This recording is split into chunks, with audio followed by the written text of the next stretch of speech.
Welcome to Rainier Avenue Radio, our live broadcast from the We Want to Live rally and march. This community together, and so vital that we do that. Again, I'm Rick Dupree along with Tony B. We're here live on Rainier Avenue Radio, and we're at the Rainier Beach Safeway, and the group has come together. And I want to give it back over to Tony. I want to say hello to Nikkia Oliver. And Nikkita, welcome, and just talk about the impact of nationally what's going on.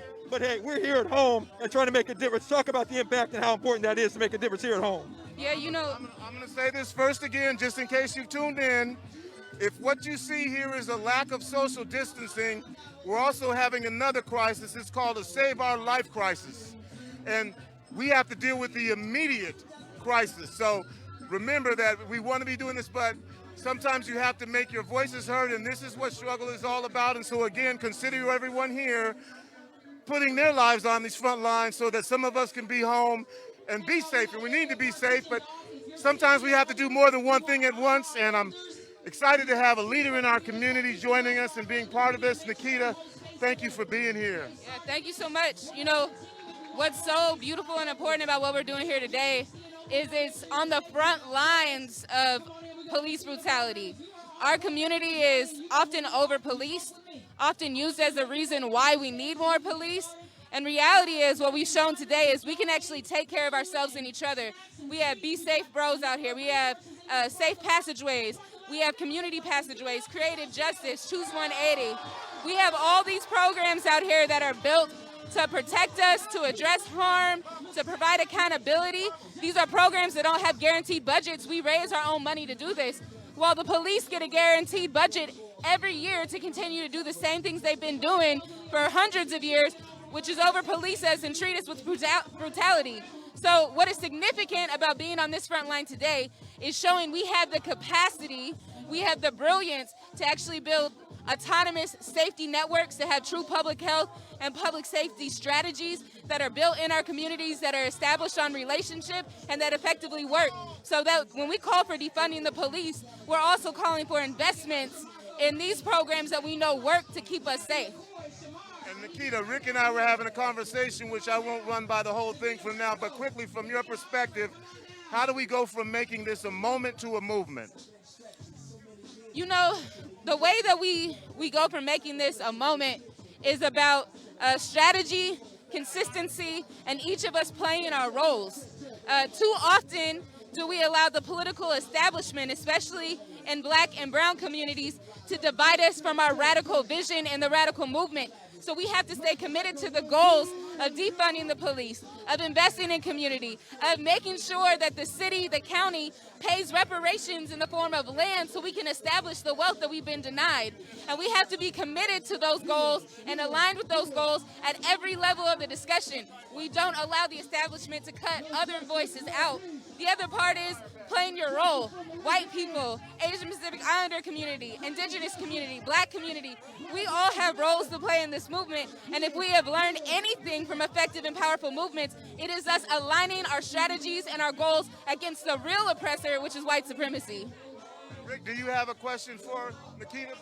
Yeah, real quick, Nikkia, we were talking about the fact that so many young people being involved, and that really is a start of a movement. This seems different. As Tony said, time will tell. What are you seeing out of this that is encouraging you that it might be different and that there might be some real change? I mean, young people have been on the forefront of every movement that has created significant change. What I think is powerful about this present moment is it's emblematic of the 1968 Poor People's Movement. We have a serious economic crisis, we have a global pandemic, and we have the continuation of racial injustice, as well as the war machine is continuing to move. These are the same factors, aside from the pandemic, that were happening in 1968 when MLK and so many other leaders were bringing together union sanitation workers alongside of racial justice movement leaders. And that was developing such a powerful movement that they assassinated King. They assassinated many of our leaders to try to quench that movement. If we've learned anything, we have to have a diffuse movement that is built in the radical vision, that is established with young people, and recognizes the potential of everyone to be a leader and have self-determination, so we can actually see this moment become the moment that we undo white supremacy and racialized capitalism. I tell you what, powerful voice in the community. Nikkita, thank you so much. And wait, keep doing what you're doing. All right. Thank you. Rick, we're about to get started here.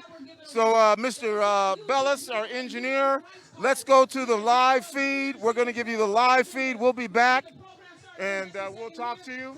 Thank you. Pay the fee. Pay the fee. Pay the fee. Pay the fee. Pay the fee. Pay the fee. That's right. Sometimes it's so confusing living in between, brushing up against what's unseen while it's punching me. Though my purpose goes beyond floating like a butterfly and stinging like a bee, I know it's hard to see. Warrior blood on the ground, rows of concrete, tear up these streets of greatest power being naturally. As we are who we be, grow with purpose, we build and we grow. For the children we owe, a world we don't know, but for the seeds that we sow and the tears that we cried, water the lost souls of time, reclaiming, rerooting what we know is truth. The blacker the berry, the sweeter the juice. Pull from inside more than our skin, it's the culture and vibe. We on a quest, we come from a tribe. Our hope won't subside, we are the moon and the tide. We ebb and we flow for the purpose of life. To love and be loved, to love and be loved, to love and be loved. What's up, Rainier Beach community?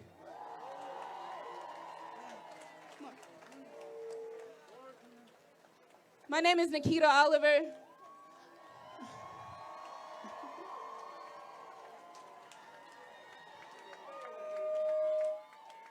I love this neighborhood. It is a neighborhood I have lived in since 2005.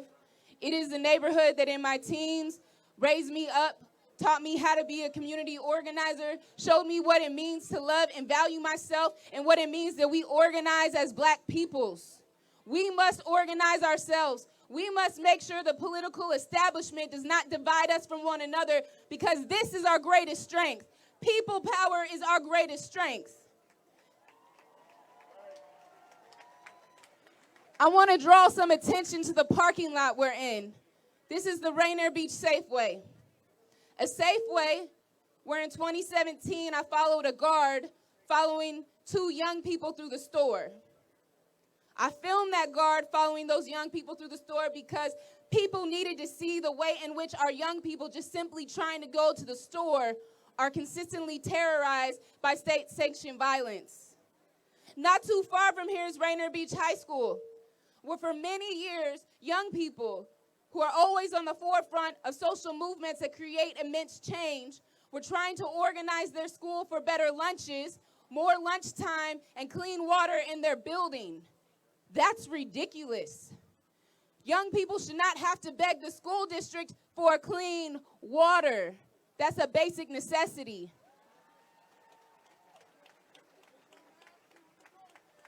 Young people were organizing like that because every time they would come to the Safeway, they'd get accused of stealing. Now, what I want to acknowledge is when young people take food, we should ask ourselves what we're doing wrong.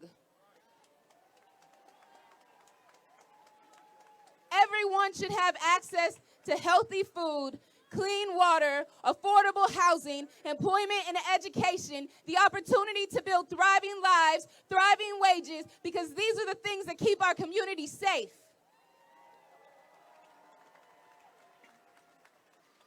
As a movement, as a Black liberation movement, not just against police brutality and state-sanctioned violence, but a movement that is demanding the immediate dismantling of white supremacist structures and racialized capitalism, we demand to see Seattle Police Department defunded by at least 50% this year.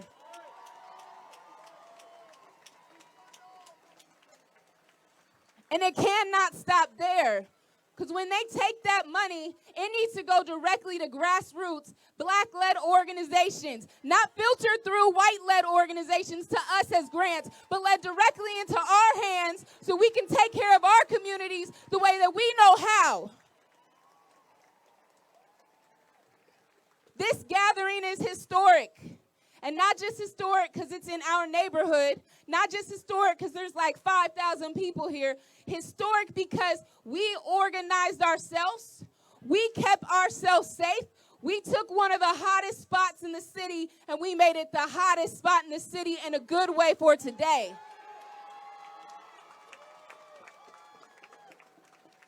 And we must keep that same energy. Until we win this movement, we must sustain this uprising. We must sustain this community care. We must bond together and align for a shared goal and vision, regardless of what your lane is. That goal must be to do what Y. King said and demand an investment in land, to demand reparations, to demand the knee off our neck, to demand they pay the fee, to demand they defund the police, to demand that we get the investments in our community we deserve, to demand that they dismantle the Department of Corrections and the prison industrial complex that's been criminalizing us since they purportedly released us from being enslaved.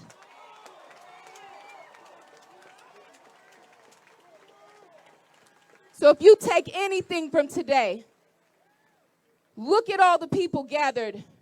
There are more people in this parking lot than police officers in the Seattle Police Department. This is our power. Pay the fee. Pay the fee. Pay the fee.